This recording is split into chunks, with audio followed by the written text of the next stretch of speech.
चली जाऊंगी, जाते देर नहीं लगाऊंगी। अंतर्यामी शिवजी ने यह उपाय किया कि अपने सिर पर अगम जटा बनाई।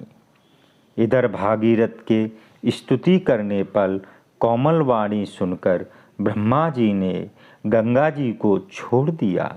गंगा जी के छूटने पर जगत में भारी शोर हुआ।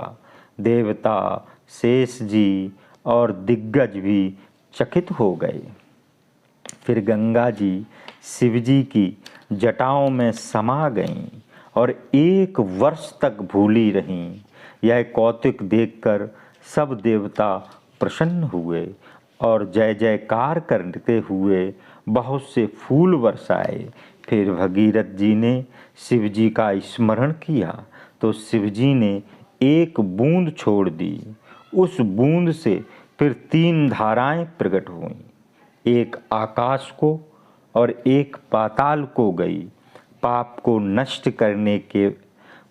नष्ट करने के वाली जो धारा आकाश को गई उसका नाम देवताओं ने मंदाकिनी रखा। दूसरी पाताल को गई जिसका नाम प्रभावती है और जो सब दुखों को हरने वाली है। तीसरी धारा गंगा जी है जो सब संतों को सुख देने वाली हैं। जल का प्रभाव देखकर राजा भगीरथ के हृदय में अत्यंत आनंद हुआ, जैसे पूर्ण चंद्रमा को देखकर समुद्र उमड़ उठता है। फिर भगीरथ ने आकर सिर नवाया। तब गंगा जी सुंदर वचन बोली, हे राजा, शीघ्रगामी रथ ले आओ, जिसके घोड़ों की गति सूर के घोड़ों के समान श्रेष्ठ हो। उस रथ पर चढ़कर हे राजन, आप मेरे आगे चलिए और मैं आपके पीछे चलूँगी। यह सुनकर राजा तुरंत सुंदर घोड़ों से युक्त रथ ले आए और मन में भगवान का स्मरण करते हुए चले। राजा को आगे कर गंगा जी चलीं और देवताओं ने प्रसन्न होकर फूल बरसाए। चलने में उनके तेज का कुछ वर्णन नहीं किया जाता। पर्वत, वृक्ष और छोटी शिलाएं टूटती हैं। कछुए, मगर, मछली व सर्प मतवाले होकर अनेक शब्द करते हैं। देवता वहाँ आकर स्नान करते हैं। गंगा जी की ऐसी महिमा सुनकर सब सिद्धों ने उनके तट पर आश्रम बनाए। मन लगाकर तर्पण करने से हृदय में अवर्णनीय आनंद होता है।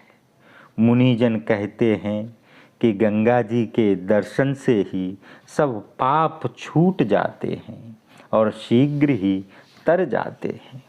गंगा जी में स्नान करके देवता, ब्रह्मा जी तथा सनकादिक ऋषि भी प्रसन्न होते हैं और पान करने से सब पाप दूर हो जाते हैं। ऐसा मत सब कोई कहते हैं। जो मन लगाकर स्नान जप करते हैं उनकी महिमा कही नहीं जाती। रथ पर जाते हुए राजा कैसे सुशोभित हैं, जैसे तेजवान शूर देख पड़े। पहाड़ और सुंदर देश लांघते हुए आगे राजा और पीछे गंगा जी चले जाते हैं। जब हरिद्वार के निकट आए तो तीर्थ देखकर गंगा जी का मन प्रसन्न हो गया। तीर्थ देखकर मन में बड़ी प्रसन्नता हुई। फिर पाप हरने वाली गंगा जी आदि